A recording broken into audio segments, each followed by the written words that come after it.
thank our witnesses for being with us today on the occasion of this truly historic hearing.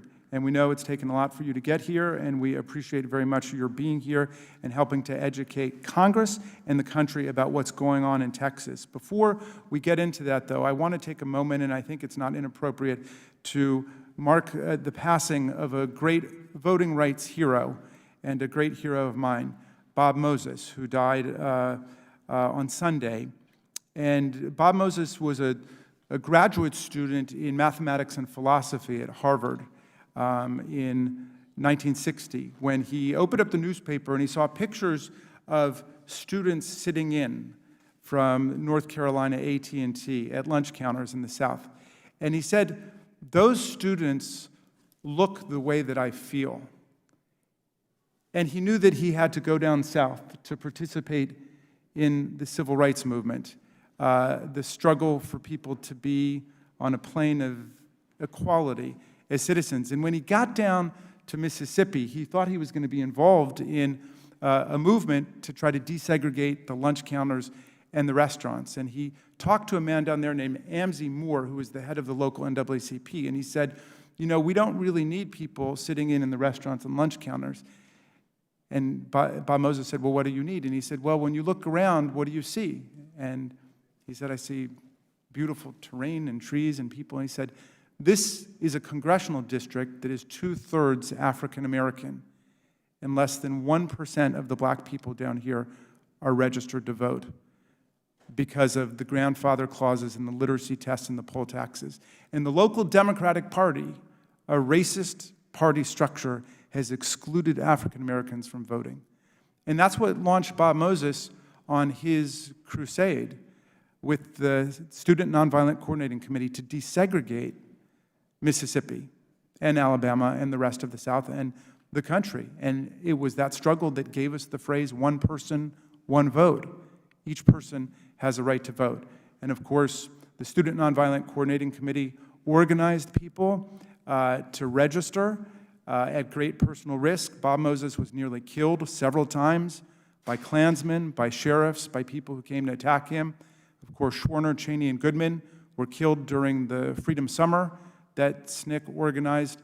But Bob Moses never gave up the struggle for people's voting rights, and went on also to create the Algebra Project, saying that the right to know mathematics is also a fundamental civil right in our country. So I wanted to note that and observe that, and I wanted to start on a bipartisan note, that the struggle for the right to vote has been a struggle against all political parties in our history, and nobody has clean hands here when you look at it historically. The question is whether we are willing to commit ourselves to a struggle that extends the right to vote for everyone. It's not a partisan question. It's a question about small d democracy for everybody. So earlier this year, legislators in Texas unveiled perhaps the most aggressive set of proposals for voting restrictions anywhere in the country, 65 different anti-voter bills,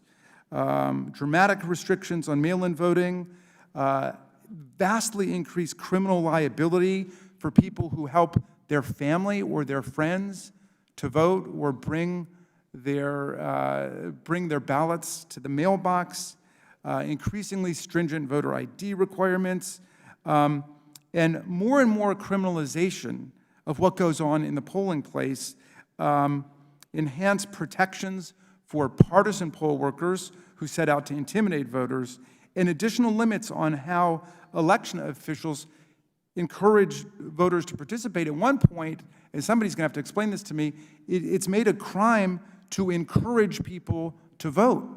I think if I'm reading this proposal correctly, they make it a crime to encourage people to vote. I don't see how that possibly can square with the First Amendment of the United States. I openly encourage people to vote all over the country and in Texas right now. Can that actually be a crime, to do it either on TV or in the social media or in person, talking to people, encouraging them to vote? There was even, I think in the first draft of this legislation, an effort to restrict early voting hours on Sunday, a clear attempt, at least as it was read in Texas, to undercut and hamstring black churches, which ran souls to the polls turnout operations. All of this is taking place despite zero evidence of mass voter fraud in Texas. None of it. Lots of invocations of integrity of the ballot, purity of the ballot. Well, those are code words that go back centuries now. I mean, some people see impurity of the ballot when they see people they don't like voting. So we want to get to the bottom of that. Is there widespread voter fraud in Texas that this is responding to, or is something else going on? One thing I read about was that a Texas legislator introduced just this month a bill calling for a forensic audit of the state's 2020 results, but only in large counties won by President Biden. And when asked why he had not included all the counties in Texas, he said, quote, "What's the point? I mean, all the small counties are red." How can that be consistent with our bipartisan, I'll go beyond that, partisan commitment for everybody to have the right to vote unimpeded without jumping through all of these hoops? Democratic state representatives in Texas, including our witnesses today, organized a walkout in May to deny Republicans a quorum at the end of their session, preventing passage of the voting bill that would strip their constituents of access to the ballot. In response, Governor Abbott convened a special session on July 8th to pass this sweeping, draconian new election overhaul. Democrats once again denied the legislature a quorum, this time by coming here, petitioning the U.S. Congress for a redress of grievances, demanding the attention of a country that is committed to fairness in voting, to come to urge us to protect their voting rights. And they've done this at great personal cost, at great personal risk, by leaving their families behind. And I, for one, salute them for their courage in being here today. But blocking a quorum is not a permanent solution to the problem of efforts to disenfranchise people and suppress the vote in America. They are here to ask us to act, and we must pass the For the People Act and the John Lewis Voting Rights Act. The cost of inaction will be devastating for our democracy. The voting restrictions in Texas will strike at the heart of democracy in that great state. Restrictions on voter assistance will potentially criminalize normal interactions between friends and family members who may require assistance to cast a ballot because they're not proficient in English, because they need a ride to the polls. It could have devastating consequences, especially in the Latino community. You cannot out-organize a law that criminalizes you for trying to help your grandmother vote. Limits on what local election officials can do to prevent intimidation by partisan poll workers will also leave minority voters vulnerable. Just last year, leaked video showed GOP Texas officials aim to organize election integrity brigades of 10,000 largely white poll watchers to monitor communities of color in Houston. Imagine how many brigades there will be once poll workers have, as the ACLU of Texas puts it, a one-time get-out-of-jail-free card for voter intimidation.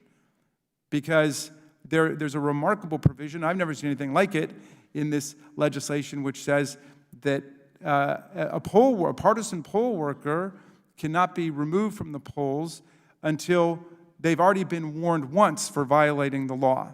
So they get one free bite at the apple to violate the law, and I do want to ask the witnesses about that. Finally, this bill prohibits reforms that were successfully implemented last year by Harris County, such as drive-through voting and 24-hour voting, that were mainly utilized by African American and Latino voters. The Texas Civil Rights Project estimates that over half of all ballots cast using those methods were cast by voters of color.